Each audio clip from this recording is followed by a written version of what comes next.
Hello friend, 14 अगस्त 2023 को central government ने Nehru memorial museum and library को रीनेम कर दिया prime minister memorial museum and library में, जो कि दिल्ली के 3 मूर्ति हाउस कॉम्प्लेक्स के पास है। वैसे तो यह एक इंडियन गवर्नमेंट के संस्कृति मंत्रालय का ऑटोनॉमस इंस्टीट्यूट है, लेकिन यहाँ पर देश के journalist, writers and research students Nehru ji के समय की गवर्नमेंट एंड उनकी पॉलिसीज के बुक को रीड आउट करते हैं। लेकिन आपके दिमाग में एक क्वेश्चन जरूर आ रहा होगा कि आखिर इसका नाम नेहरू मेमोरियल क्यों रखा गया था। इसे जानने के लिए हमें पीछे जाना होगा, यानी कि इसकी हिस्ट्री जाननी होगी। तो लेट्स गो। साल 1911 की बात है। ब्रिटिश ने ब्रिटिश इंडिया की कैपिटल कलकत्ता को दिल्ली में ट्रांसफर करने का फैसला किया। During British rule in India, Edwin Lutyens ने इंपीरियल कैपिटल इस्टेब्लिश करने के प्रोसेस को एक्सेलरेट किया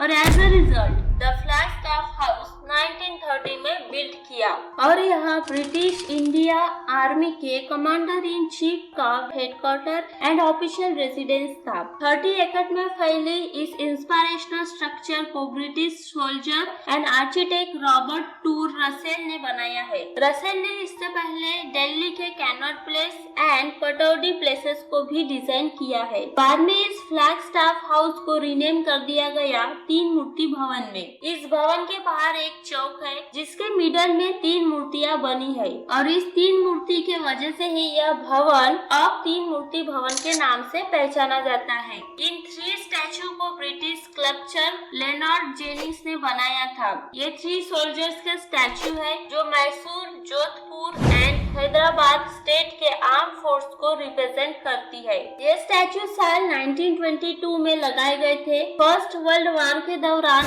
हाइफा की लड़ाई में इंडियन सोल्जर ने जोधपुर, हैदराबाद एंड मैसूर से अपने साहस का इंट्रोडक्शन दिया था। इन सोल्जर्स की याद में ही ये स्टैचू लगाई गई है। स्टैचू में लगने के 8 साल बाद फ्लैगस्टाफ हाउस का कंस्ट्रक्शन हुआ था। साल 1947 में आजादी के बाद यह डिसाइड किया गया कि इंडिया के प्राइम मिनिस्टर 3 मूर्ति भवन में लाइव करेंगे। तब के commander in chief field marshal Auchinleck को उसी समय दूसरे भवन में शिफ्ट किया गया और इसके बाद अगस्त 1948 में यह स्वतंत्र भारत के पहले प्राइम मिनिस्टर पंडित जवाहरलाल नेहरू का ऑफिशियल रेसिडेंस बन गया। दोस्तों, 27 मई 1964 को नेहरू जी की डेथ हो गई। पंडित नेहरू 16 साल तक यहाँ रहे थे। 1964 में नेहरू मेमोरियल म्यूजियम बनाया गया था। नेहरू के डेथ के बाद गवर्नमेंट ने डिसाइड किया कि 3 मूर्ति भवन जवाहरलाल नेहरू को समर्पित किया जाना चाहिए। जवाहरलाल नेहरू के बाद लाल बहादुर शास्त्री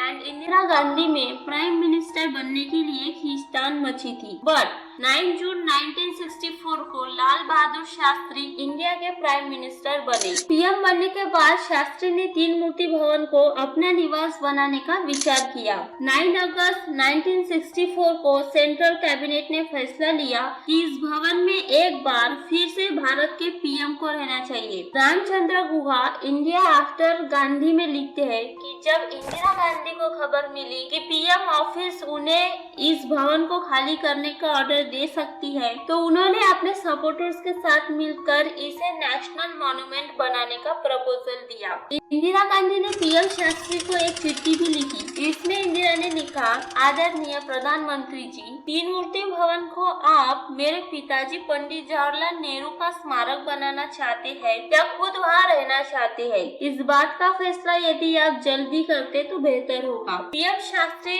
चाहते हुए भी इस प्रपोजल के अगेंस्ट नहीं जा सकते थे। अगस्त 1964 में कांग्रेस ने नेहरू मेमोरियल फंड को इस्टेब्लिश किया। प्रेसिडेंट एंड इंदिरा गांधी को रिस्पेक्टेडली चेयरमैन एंड अपॉइंटेड सेक्रेटरी किया गया। वही पीएम शास्त्री को अपने लिए दूसरा रेसिडेंस चुनना पड़ा। उसी साल 3 मूर्ति भवन में नेहरू मेमोरियल एंड म्यूजियम बना दिया गया, जिसे गवर्नमेंट की कल्चरल मिनिस्ट्री मैनेज करती है। 14 नवंबर 1964 को नेहरू जी की 75th जुबली पर प्रेसिडेंट एस राधाकृष्णन ने 3 मूर्ति भवन नेशन को डेडिकेट किया एंड नेहरू मेमोरियल म्यूजियम का इनॉग्रेशन किया। अब आप समझ गए होंगे कि तभी से इसका नाम Nehru memorial memorial museum and library है। अब जानते हैं कि इसे रीनेम क्यों किया गया। 2016 में पीएम मोदी ने नेहरू मेमोरियल को भारत के सभी प्राइम मिनिस्टर को डेडिकेटेड एक म्यूजियम बनाने की बात की थी। 25 नवंबर